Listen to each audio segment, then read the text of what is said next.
Hello, I'm Jim Munich. Over the next hour, let's discover the role plants play protecting our good health. For thousands of years, humans and plants have co-evolved. Plants are a primary source of food and medicine. A single plant produces over 5,000 chemicals. These unique chemistries nourish and protect us. To feel better, to reap the health benefits of plants that heal, just sit back, relax, and follow the tips in this program. Research from around the globe is validating the healing powers of herbs, spices, and medicinal plants. Everywhere you look, plant food has become plant medicine. Studies here and abroad are substantiating health claims for lesser-known botanicals not traditionally used in this country as food, dietary supplements, or botanical medicine.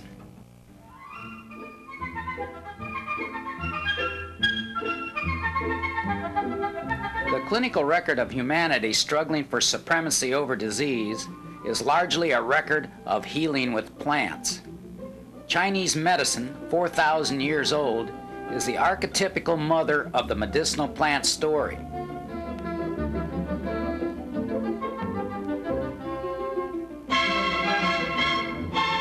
Traditional Chinese medical doctors use a pharmacopoeia of over 1,000 plant substances to treat disease and affect wellness.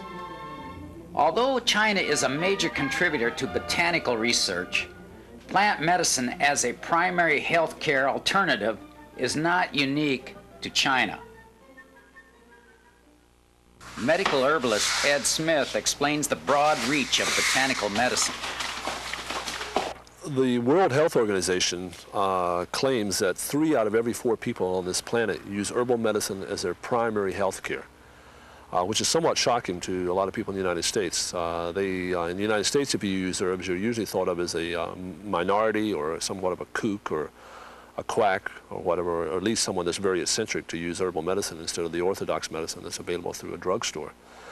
And yet, if you look at the world's population, 3 out of every 4 people on this planet use herbal medicine as their primary health care. So in other words, not to use herbs is to be unusual. Now, herbal medicine was thriving in this country for many, many years, up until about the 1930s. In fact, in the 1920s, you could go into any drugstore in New York City or any small town in Iowa or California, and you could buy herbal extracts, the same herbal extracts that we make today here at Herb Farm. And they were made by Lilly, Squibb, Park Davis, major pharmaceutical companies who manufactured hundreds of different herbal extracts and poultices and liniments. Unfortunately, when the Second World War came along and with the advent of modern chemistry, herbal medicine really just sort of went out of vogue. Today, there is renewed interest in herbal therapies. Why the Renaissance? Let's visit Mertz's Pharmacy in Chicago, Illinois to find out. This classic 19th century corner drugstore has been formulating herbal remedies for over 100 years. Owner and pharmacist Abdul Qayyum explains the renewed interest in medicinal plant supplements. I find that more and more people are turning towards less harmful, easy to take, safe, alternative remedies, mode of treatment, whether it's homeopathy, herbs, chiropractor, naturopath, acupuncturist. You can tell that the public wants to know more. They want to know what else is available other than what the conventional medicine says.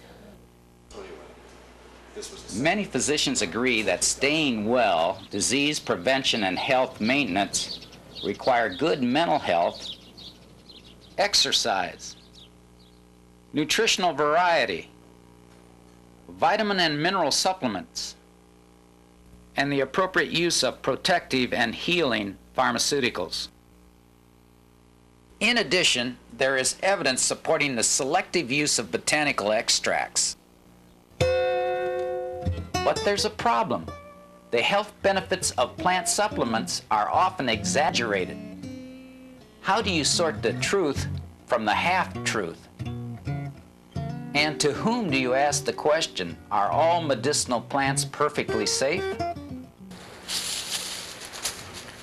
Many medicinal plants have potentially toxic chemistry. Only a professional healthcare provider should prescribe the use of medicinal plants.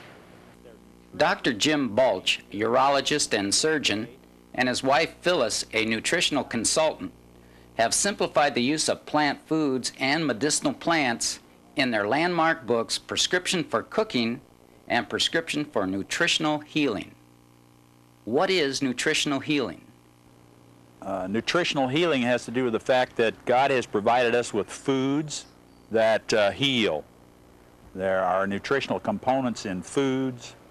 We call them phytochemicals that have positive effects on the immune system, upon the body in general, stabilizing it, and so on. So we need the nutrients. But unfortunately, most doctors, like myself, were never trained in that area. We were never taught that nutrition played any role at all in better health. In fact, we were taught to take care of disease entities after the fact.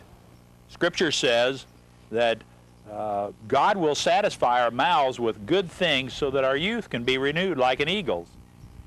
If you want to be healthy, you need to satisfy your mouth with those things that are filled with the nutrients that our bodies require. It's nothing new. It's been known for centuries. It's beginning to come around again, though, in the realm of the understanding of even the physicians. There are many who are like me, who are beginning to alter their directions in the practice of medicine to include nutritional support. I think it's extremely important that people begin to feed their intellect, their knowledge about these things. There is no question that there's a revolution going on in healthcare today. The doctors are not happy with the way healthcare is being provided, and especially the patients aren't. The patients are going to have to take an active role in their healthcare management. They're going to have to learn that there are certain things that they should do and shouldn't do. And basically what they're going to find out is it's just very basic common sense, that you don't want to poison your body, and you do want to put the things in your body that will provide an optimal state of health. The prophet Hosea said centuries before Christ that our people are perishing. They're literally being destroyed because they do not have the knowledge. They lack the knowledge. These books, the prescriptions, and there will be more, we hope, in the future, will help people establish the fact that there are things that are very basic and they need to know about it and they can know about it. Naturopathic physicians like Ed Alstad of the Eclectic Institute may prescribe plant supplements as part of a holistic approach to good health. The patient really is the person that's in charge of their health, and they're the ones that ultimately the responsibility is on, no matter which physician you're going to. The physician does very little to alter their illness, but he is their teacher. And often in naturopathic medicine we find that our role in treating disease is in an avenue of stimulating the body to heal itself. And at the same time, there are methods that can speed this healing which are outside the realm of our practice. And in those cases, a referral to a regular physician or to a surgeon or to someone for chemotherapy even is very much in line with our philosophy. Plant extracts are used both by naturopathic and homeopathic physicians to affect wellness. Homeopaths use plant chemistry in a unique way. A minute dilution of the plant's active ingredient is prescribed to potentiate, that is, to stimulate the body to heal itself. Homeopathic practitioner Dr. Randall Bradley explains. Homeopathy is a system of natural medicine distinct from naturopathic medicine and herbology. It's approximately 200 years old and has been used worldwide and is currently very popular in Europe and India, South America. In Europe, medical doctors are the principal prescribers of homeopathic remedies. The royal family of England uses a homeopathic physician as their principal physician. Homeopathic remedies are manufactured from natural substances, particularly herbs and minerals and some animal products. The remedies are manufactured by homeopathic pharmacists according to the regulations of the FDA. It's quite closely regulated. The Remedies, unlike most types of medicines, are very dilute, and so they're quite safe to use. Even compared to herbs, which are often used in low doses, they're very much more dilute than that. The most distinctive thing about homeopathy is the principle which we prescribe on. Homeopathic remedies are prescribed based on the concept of like treats like. And that means basically that if a particular person presents with a set of symptoms, we use a remedy that can actually cause those symptoms in a healthy person. So an example of that would be with ipecac. As everyone knows, ipecac is used to induce vomiting when someone has say, taken something poisonous. Well, homeopaths use ipecac in the homeopathic remedy, which is again very dilute, specially prepared, to treat people who have persistent nausea. An example would be a nausea of pregnancy. The other examples of how this principle might be different between herbology and homeopathy is podophyllum is also called mayapple, is a relatively toxic herb. It's not widely used, but it has been used in the past, and it's used to stimulate bile production in the gallbladder. But if it's used in too large a doses, it produces watery diarrhea. So you might guess, as a homeopath would use the remedy made from podophyllum, it's also called podophyllum, to treat people who have watery diarrhea. Homeopathy, the use of dilute amounts of plant substances and other chemistries to help the body heal itself. Now let's take a look at traditional Chinese medicine and how it differs. Traditional Chinese herbalists use single plants or combinations of plants to optimize performance. The plants or their extractions are taken often like food to cleanse and nourish organ systems, to keep them in balance. Like naturopathic and homeopathic medicine, traditional Chinese medicine prescribes to natural law. That is, humankind co-evolved with the plant kingdom. In theory, then, the plant kingdom contains all the nutrients to prevent illness and restore balance to the organ systems when you are sick.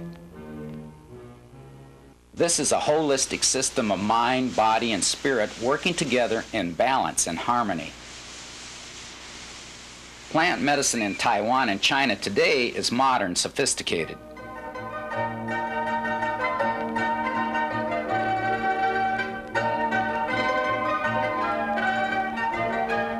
Shengcheng Laboratories in Taiwan uses over 600 plants in over 100 proprietary formulas. These plant pharmaceuticals are inspected, tested, and approved by the National Health Board, the equivalent of our Food and Drug Administration. Laboratories and manufacturing facilities have the latest scientific investigative tools. Shangchen Chinese herbal formulas are available in the United States through Koala Herb. According to Chinese studies, Koala Herb's plant extracts may boost immunity. Protecting and boosting the immune system is a major thrust of plant research. Scientists are testing plant foods and botanical chemistries that nourish and protect the major defense systems of immunity. A weakened immune system predisposes you to infections and cancer.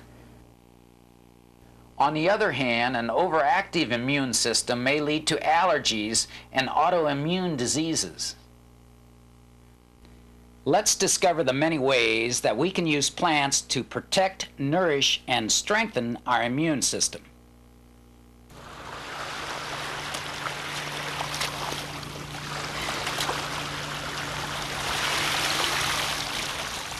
We benefit from plants without eating them.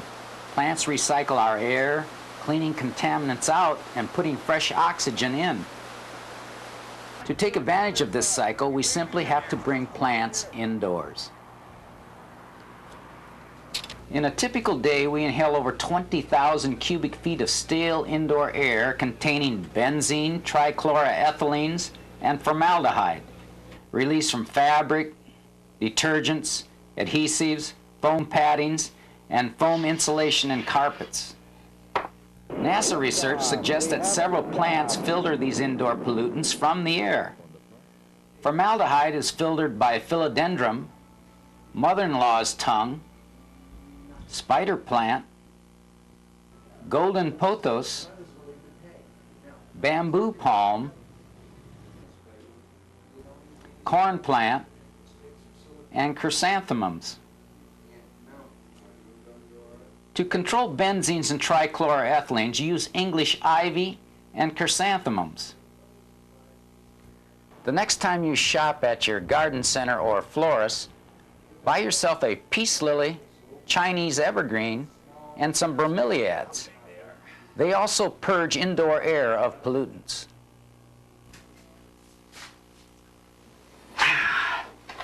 Okay, so houseplants may provide protection from polluted indoor air.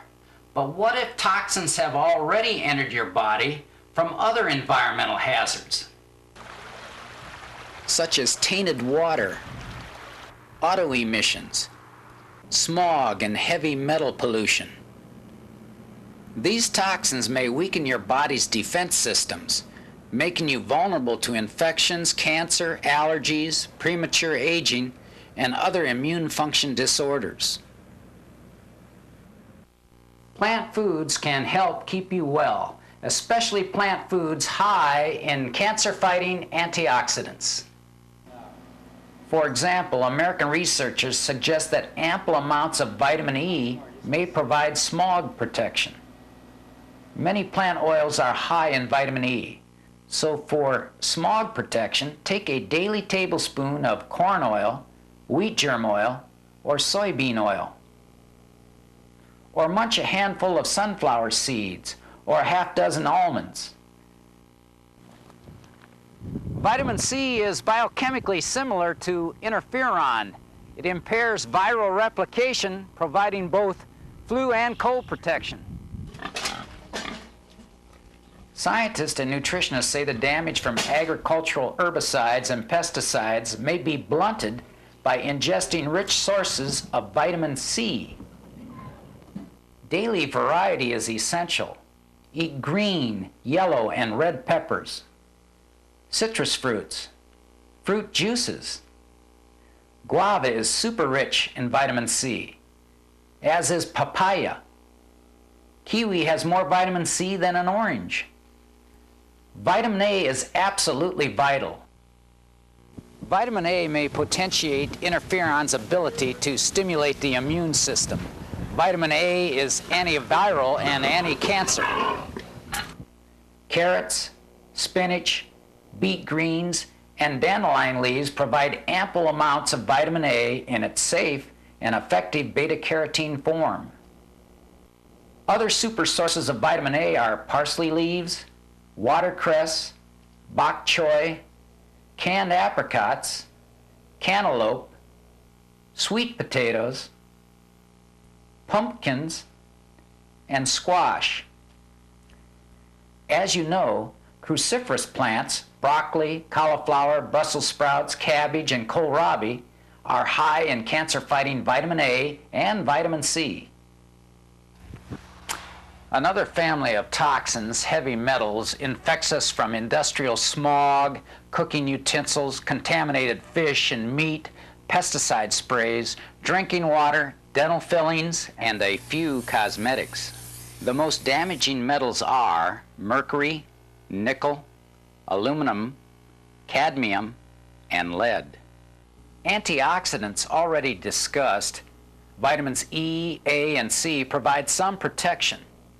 Heavy metal contamination can be further reduced by eating plants high in phosphorus and sulfur. This includes garlic, chives, onions, pine nuts, Brazil nuts, and walnuts. Other organ-nourishing and cancer-protecting elements from plants are zinc, calcium, and magnesium. Best plant food sources include tofu, kale, collard greens, wheat germ, Brazil nuts, filberts, pecans, pumpkin seeds, pine nuts, beans, and lentils. And get this, corn germ has nearly 10 times the zinc of wheat germ. Soviet research suggests apple pectin, a soluble fiber, hastens the removal of toxic metals from the body.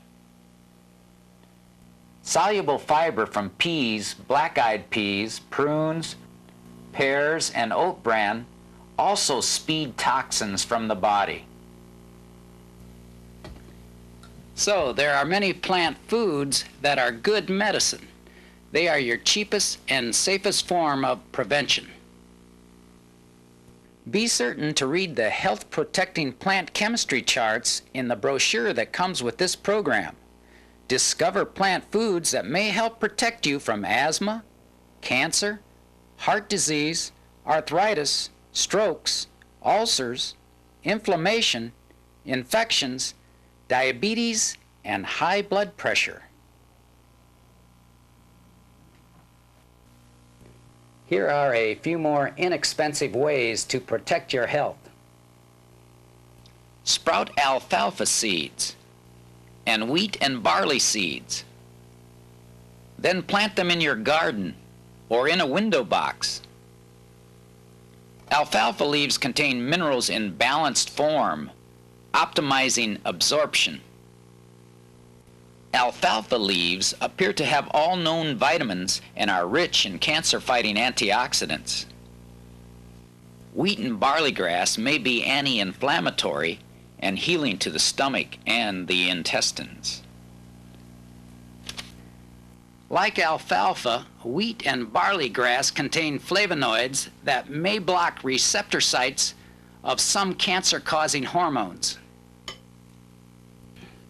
Fresh barley grass may lower blood cholesterol. 4-day-old sprouts contain bordenine, which may relieve bronchial spasms. What's this? An old-growth forest? It's garlic, plant medicine that helps us grow old gracefully. To grow garlic shoots, simply push garlic cloves into a window box, and in a few days, garlic shoots. Great on beans, soup, salads, pasta. Squeeze ample amounts of raw garlic into salad dressings. It contains allicin. It is antibiotic. Garlic may thin the blood, reducing blood pressure, and may lower serum cholesterol. Try steaming garlic for 10 minutes in a wok. Then spread it on toast with perhaps some goat cheese or feta cheese, garnished with a tomato. Research suggests the sulfide compounds from steamed garlic or garlic soup may provide you with colon cancer protection and may prevent platelet aggregation, perhaps reducing the potential for blood clots.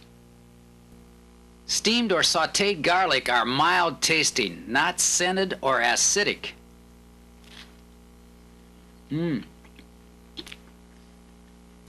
Sautéed garlic may be anti-inflammatory and may improve asthmatic conditions. Aged garlic that is dried over a period of 15 months or more contains gamma-glutamyl allocysteine.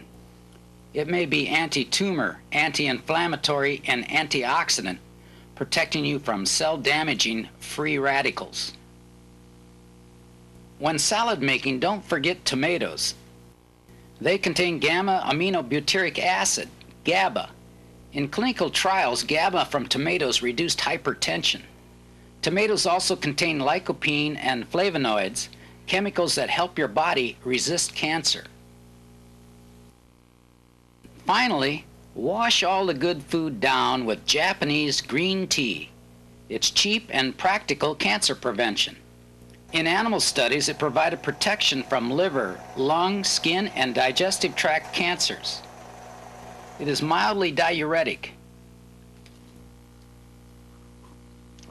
Good for you. Green tea contains tooth decay fighting fluorides. It tones the stomach, protecting you from bacterial and fungal infections. Okay, it should be obvious by now that the key to good health is nutritional variety. By eating a greater variety of plant foods, your body has a better chance to break down, absorb, and utilize the broad spectrum of nourishing and protecting chemistry it needs. And here's a bonus. This plant diet is low in sodium, low in cholesterol, and low in saturated fat. It is rich in essential fats and proteins and contains numerous health-protecting phytochemicals. Even so, there may be times when you need more protection. This is the baby Health here. writer and nutritionist Phyllis Bulch juices medicinal herbs and green foods together to get what she calls speed healing. Juicing is wonderful, and that, but they should add part herbs with the juices. By combining herbs with a juice, live juices, then you're getting what we call speed healing. It's much quicker than just taking juices straight. You should never take straight juices anyway. You should dilute it with a little quality water. I prefer to dilute it with herb teas, because herb teas are very healing. And then you combine them with these live vegetable plants, and you have nothing better on our planet that has more nutrition in it and more healing. Say, if I were making a drink for intestinal disorders, I would choose dandelion greens, kale, spinach, beet tops, Swiss chard, and particularly dandelion because it's so good for the liver. It's a liver cleanser, and usually when you have any type of colon or intestinal problems, your liver is malfunctioning also. See, that's why we need a varied diet, because we need to feed each body part. It may take a different nutrient or a different food, and so we need to know which foods are good for which particular illness we may have, or which herb, and that's what we put into our body. Like someone once asked me, which do you think is the most important nutrient? And I always tell them, the one you're lacking. Many ailments may benefit from nutritional support using Phyllis's speed healing concept. Acne sufferers may find relief juicing individually or in combination these superfoods or these fruit juices. Combine your choice of these herbs and avoid these condiments and foods. Arthritis sufferers may benefit nutritionally by juicing these plants or these fruit juices and your choice of these herbs, and avoid these condiments and foods. Combining herbs with juices is a great way for mature adults with dentures who have difficulty chewing to get the phytochemicals they need. Please consult with your healthcare provider before using the juices of medicinal plants and green foods to treat disease. If your physician is unfamiliar with these therapies, share with him these books and this video. Now let's bring back our other guest and discover more herbs you and your healthcare provider may want to consider as part of a holistic approach to natural health. First, naturopathic physician Ed Alstadt. Well, the best herb to use, I think, to just get started is dandelion, because it's the most abundant plant that I know of in our country. And you can use the leaves of the plant, the leaf or the flowers even, and then also the root. Most commonly the root's used, but you will find the leaves available in grocery stores, just regular mainstream grocery stores all over the U.S. Often in springtime you'll find a bunch of dandelions, and they are very, very high in vitamin A as one component, but also they contain a great number of chemicals, such as the equivalent of steroids in a way. They're not really steroids, but they have the chemistry of a steroid, that you could really build a steroid from this molecule. Well, I would also pick the simple ones like nettles is very nutritive, and it's used in fresh stage. It can be used for treating a lot of conditions of the lungs like hay fever and allergies and asthma and so on. And as a regular incorporated into your diet daily, nettles is probably one of the most nutritious herbs available. It has a lot of high silica content for the hair and the nails, and also silica is really important for bone formation. If you're taking calcium and magnesium, silica is really necessary to help solidify bone formation. And then a lot of people like to use yellow dock, which is another root and often found very close to the dandelions. You can usually find yellow docks nearby dandelions. And yellow dock is a very good skin for skin problems and so forth. And it has an effect on the kidneys in a way that relieves the skin condition. And also yellow dock is very helpful in maybe during times of need of a lot of iron in your system, that people will use yellow dock as a source of iron. So they'll incorporate that at times when they're considering pregnancy. It's often found in herbs that are nutritive during pregnancy. And it can also be a laxative. So lots of times during pregnancy there's problems with constipation and so on, and it not only does it provide a source of iron, but it provides some relief from the constipation on a natural form rather than using a synthetic iron, which then of course causes the constipation, whereas this herb has an inherent ability to not only provide the iron, but at the same time provide a mechanism where you don't become constipated too. And that's Okay, now let's tiptoe over to Mertz's Pharmacy in Chicago and discover 3 favorite herbs of Abdul Qayyum's. Another one of my favorite plants now, and going into the herbs, is chamomile. A fantastic plant. There is nothing better. Chamomile, we recommend people with sinus problems, when they have plugged up, nothing helps, you breathe in chamomile steam. You know, you make a wet towel, put it over your head, breathe the steam from chamomile tea. Works fantastic. Cuts, again. Chamomile is even used as a vaginal douche. Chamomile can be used for antiseptic value for wounds. Chamomile could be used for rinsing hair. Chamomile is just 101 uses of chamomile. Another favorite plant, again, would be St. John's wort herb.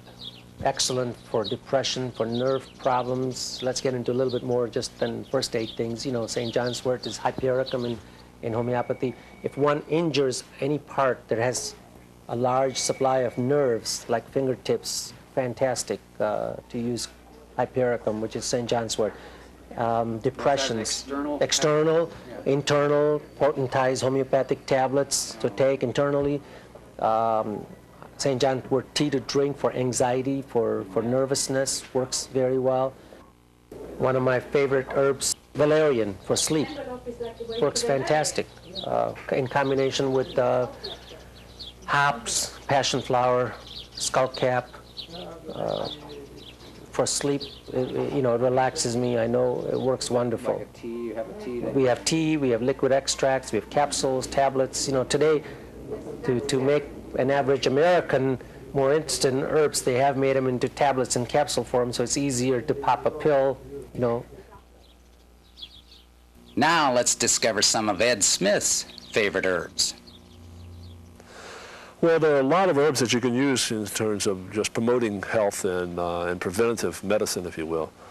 And probably one of the simplest and most effective is echinacea. The reason I say that is echinacea is a time-proven remedy, and it's one that's very well researched in terms of modern medicine and modern pharmaceutical research. And what it does, basically, it doesn't stimulate the immune system per se, it potentiates the immune system. It basically helps your body's immune system to deal with things like environmental stress, pollution, bacterium, maybe a flu virus is coming around. By taking echinacea, it enables your body to better resist. So I think echinacea, if I had to list one herb out of 50 herbs that I would like to see people using, echinacea would definitely be number 1. Number 2 would probably be Siberian ginseng. I usually recommend Siberian ginseng because it's not as costly. It's a very good product, and it is basically what the pharmacists call an adaptogen. And what that means basically is it helps your body to adapt to stress. And by stress, I mean anything from emotional and psychological stress the worries of everyday life in America, and also physical stress. And that can be either athletic endurance or people that work very hard with their physical body, or physical stress in terms of environmental pollutions, everything from X-rays and nuclear radiation to lead and cadmium and the pollutants that are in our air or our water. Yeah, well, one of the things that I do in my classes is I really encourage people, if they're not already doing so, to introduce more spices into their diet. And I don't necessarily mean hot, spicy foods, which is fine, but things like oregano and basil and thyme and turmeric, ginger, black pepper, marjoram, just everyday common spices that not only can enhance the flavor of foods, but at the same time can also have some very positive therapeutic actions, especially in terms of preventive medicine. So again, people quite often look at the exotic herbs in terms of medicinals and the things that are they're very common and that they see every day. They somehow don't think that they have any merit, and yet things like oregano and thyme are very high in a chemical called thymol, which is one of the best infection fighters there is. And I quite often get phone calls from people who have a cold or a flu, and they don't have any herbs in their house, and I ask them, well, what have you got in your spice rack? And oregano or thyme is a tea, I think it's a delicious tea, and at the same time it has very therapeutic properties. It can help with upper congestion or respiratory congestion. Cinnamon is another great herb, especially for dealing with diarrhea or with bleeding. And I know midwives who have very good success taking cinnamon tea and giving it to ladies that have postpartum hemorrhaging after giving birth. Dr. Jim Balch believes we can benefit greatly by adding more garlic to our diet. In 1990, the first World Congress on Garlic was held. It was held in Washington, D.C., and it was amazing to me. There were 75 papers presented with the amazing qualities of garlic, enhancing the immune system, lowering cholesterol, improving the circulation, improving arthritis, using it for cancers on the skin, in the urinary tract, in the prostate, etc. It was amazing to me. But we'd seen that happen in our own practice with patients. And so aged garlic extract is one of the primary things that we use in our treatment of patients. There are many other herbs. We're very interested in immune enhancement. We think the key is to enhance our immune systems. Astragalus is an immune enhancer. Echinacea, pau d'arco, golden seal are all powerful immune enhancers and should be incorporated in a person's diet.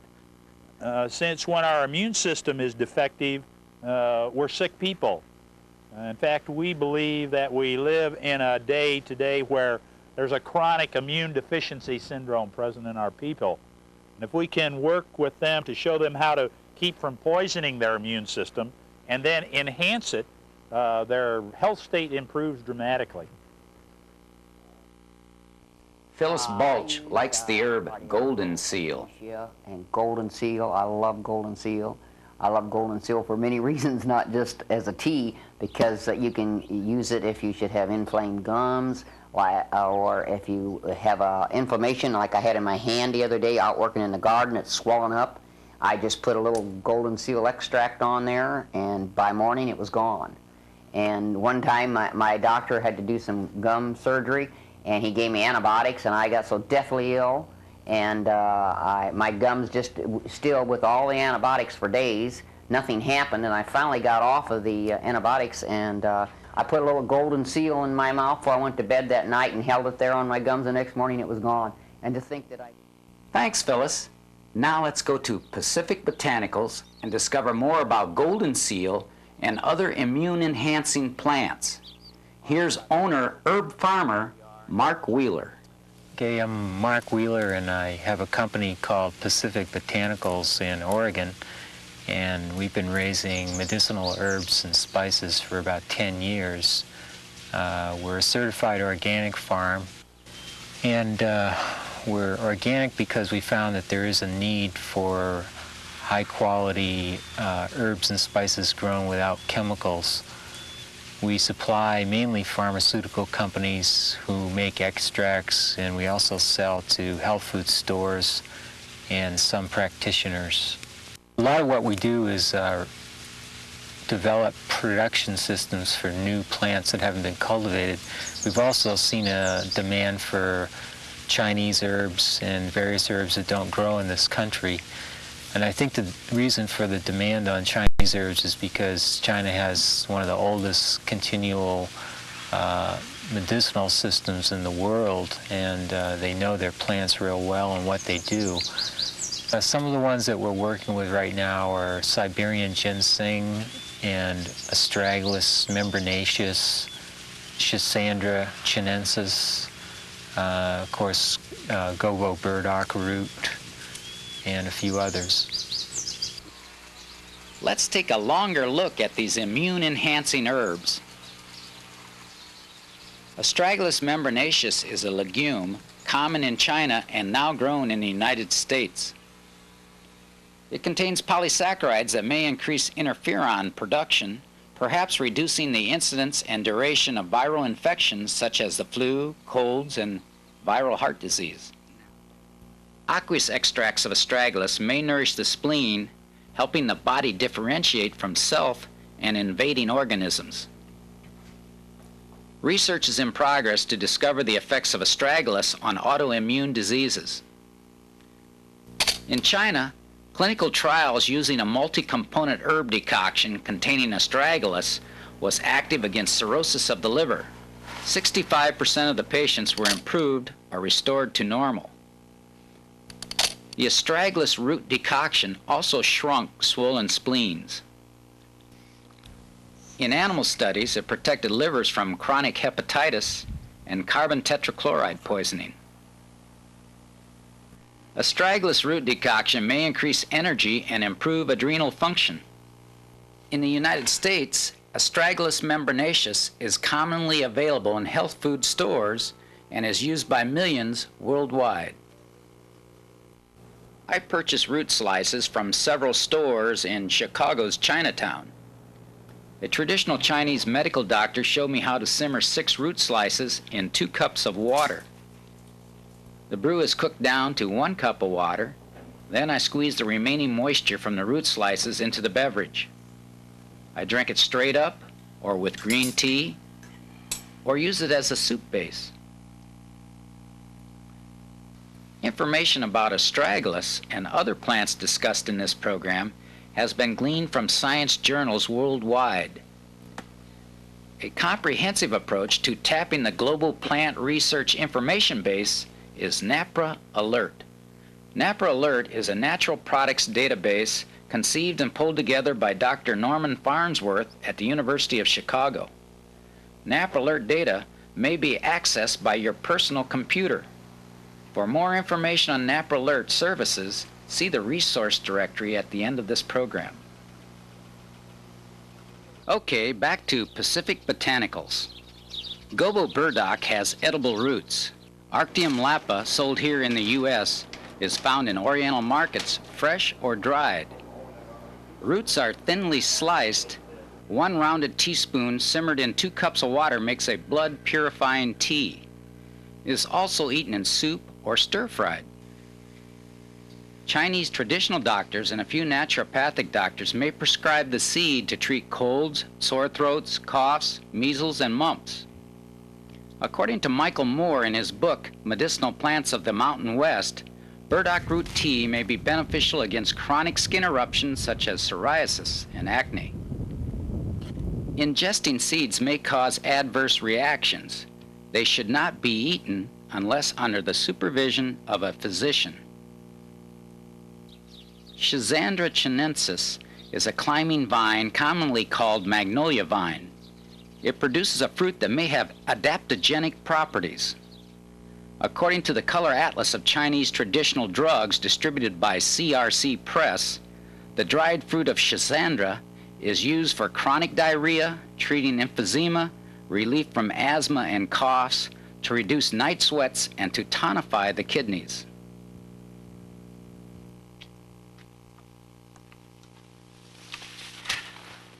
Schizandra is considered an adaptogen. That is, it helps our body adapt to nonspecific stress. So we may resist disease, so athletes can run farther, faster, and guys like me can remember longer. Now, what was that I was talking about? Oh yes, Schizandra. Schizandra is available over the counter in health food stores and Seventh-day Adventist supermarkets. Seventh-day Adventist supermarkets are loaded with plant foods that heal. One-source shopping for the health-conscious consumer. This is Eleutherococcus senocosus, or Siberian ginseng. It is considered an immune-enhancing adaptogen. Compounds in the plant may increase the capacity of the immune system to resist adverse biological, chemical, and physical stress.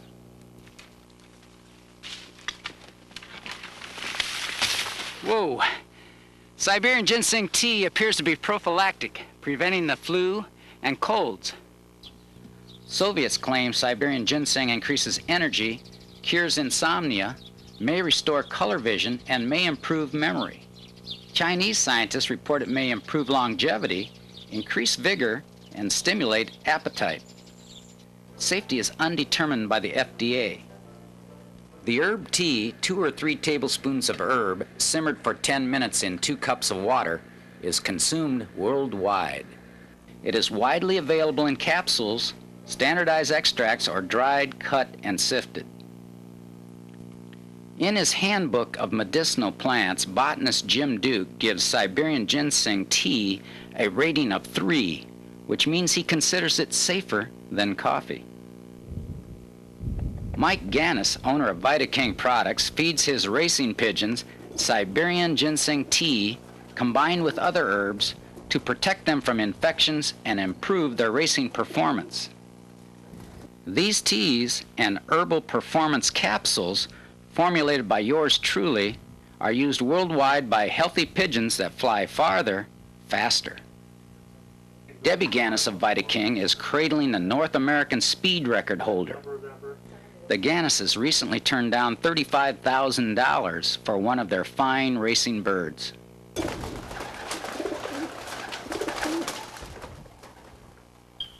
American ginseng root, Panax quinquefolius, and Oriental ginseng, Panax ginseng, are considered by many prime adaptogens. According to Chinese studies, ginseng root and root extracts may increase leukocyte production and stimulate phagocytosis. T cells may be stimulated by ginseng and antibodies may be multiplied. Natural killer cell activity may be increased. Recent research results undergird the traditional use of ginseng in the treatment of diabetes. The biologically active phytochemicals are called ginsenosides. Naturopaths may use ginseng extract to treat impotence, stress, cocaine withdrawal, diabetes, and radiation sickness.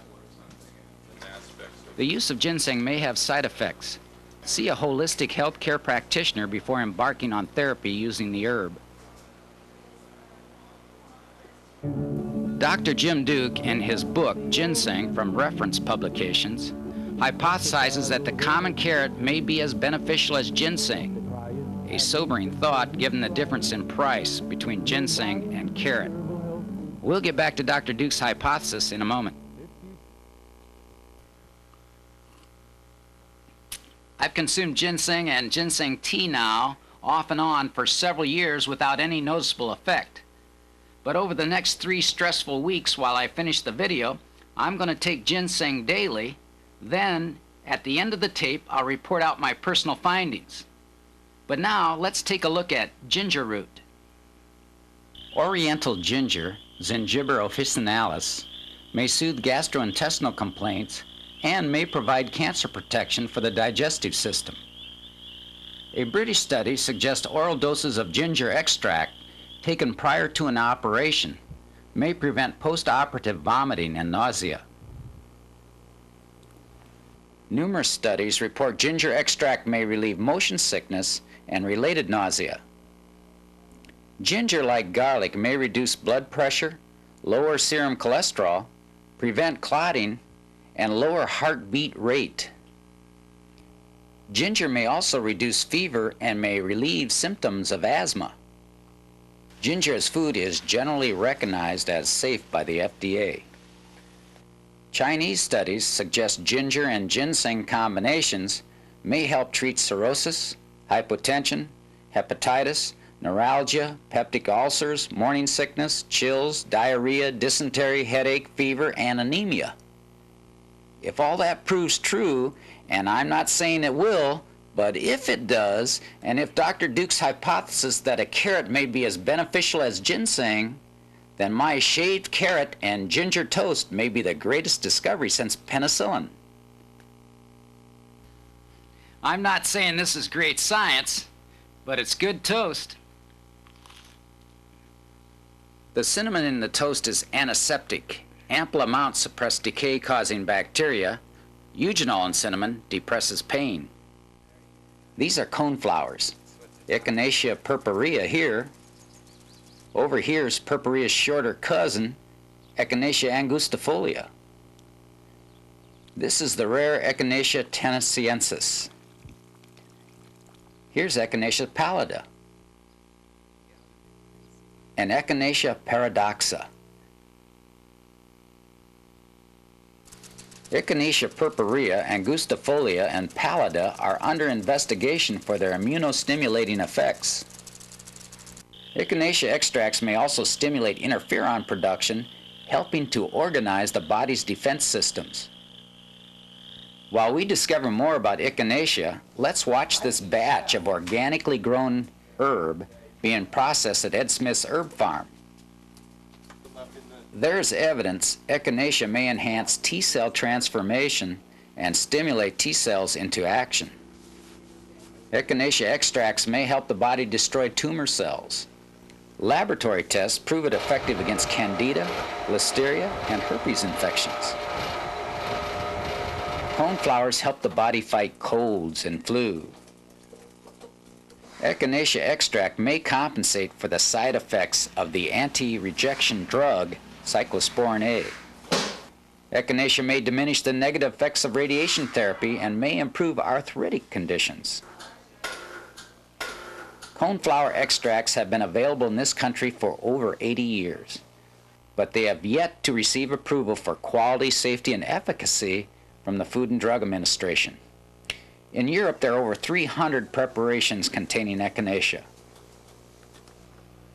Premium extracts like this one at Ed Smith's and this Lloyd extraction at the Eclectic Institute are available in health food stores nationwide. Now how about some mushrooms? These are reishi mushrooms, Ganoderma lucidum. And these are shiitake and enoki mushrooms. These oriental mushrooms have been eaten as food and used medicinally in the Far East for thousands of years. Reishi is purported by the Chinese to lengthen lifespan. Animal studies in China and Japan suggest reishi extracts may strengthen the immune system, increasing phagocytosis and antibody proliferation. Keep in mind, animal studies do not prove a thing as to the effect of reishi on humans. Active ingredients are triterpenoids and polysaccharides. Spores from reishi may be anti-inflammatory. Chinese drugstores and groceries sell reishi mushrooms and reishi tea. These shiitake mushrooms grown on Dr. Ed Alstadt's farm in Oregon may contain immunostimulating phytochemicals. Shiitake may provide some cancer protection, not scientifically proven in the West. Shiitake and these enoki mushrooms are available as food, purchased at Oriental groceries or gourmet supermarkets. Nutritious, tasty, natural products that may provide health support during times of low resistance. This is golden seal, Hydrastis canadensis. It contains berberine and hydrastine and a few thousand other chemicals.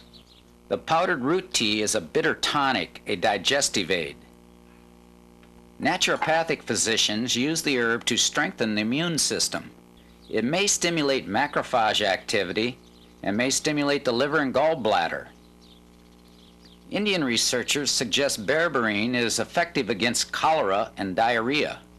It is antibiotic, providing protection from bacteria, fungi, and protozoans. A simple athlete's foot application is made by mixing 1/4 teaspoon each of cinnamon, clove, and golden seal root powder to 3/4 of an ounce of 190 proof grain alcohol. It works for me, but you may want to consult your healthcare advisor before using golden seal as medicine. Keep up to date on medicinal plant research by subscribing to Herbalgram. Herbalgram, the journal of the American Botanical Council and Herb Research Foundation, is timely and on target. Join the American Botanical Council today. Ginkgo biloba leaves contain flavoglycosides that, according to Asian and European studies, block platelet activation factor, thereby slowing the degenerative metabolic activity of aging. European studies show ginkgo improves memory and reaction time. Ginkgo is prescribed to treat macular degeneration of the retina, dizziness, asthma, tinnitus, cochlear deafness, and male impotence. It takes a large volume of ginkgo leaves to collect medicinal amounts of ginkgolides and bilobalides. But ginkgo trees, like all plants, have varying amounts of biologically active compounds, from one tree to the next, or even from one leaf to the next. Oh, it's kind of lemony. To solve this dilemma, European drug manufacturers extract, purify, and standardize biologically active ginkgo compounds. Standardization assures the consumer they are getting a purified amount of ginkgo extract that has been proven safe and effective in European trials. Keep in mind, our Food and Drug Administration does not automatically accept foreign trials as proof of safety and efficacy. Therefore, in the United States, medicinal plants are sold as food supplements, not medicine. Note, there are no medical claims on labels. U.S. consumers must rely on print media and other sources for reliable information on medicinal plants they want to consume. A subscription to Stephen Foster's Botanical and Herb Reviews helps you discover both popular and scientific press literature concerning the use of herbs and medicinal plants. Dr. Jim Duke has 2 huge databases from CRC Press. Tables include effective doses, inhibitory concentrations, lethal and toxic doses, including 15,000 phytochemicals from over 1,000 higher plant species. Let's get it right this time. Come on. Let's go. We're just about to wrap this baby up. Well, I've run out of time. We've covered a lot of ground, but there's still much to cover. Rusty and I have already started the next video, a field guide to medicinal plants of North America. Until then, buckle your seatbelt and eat your greens. There are 3 other videos in this series. Edible Wild Plants and its sequel, Trees, Shrubs, Nuts, and Berries, cover over 200 useful plants. There are identification tips, recipes, folklore, Native American uses, and modern pharmaceutical uses. Also, we have cooking with edible flowers. International experts help you discover over 40 edible flowers and share with you their best edible flower recipes.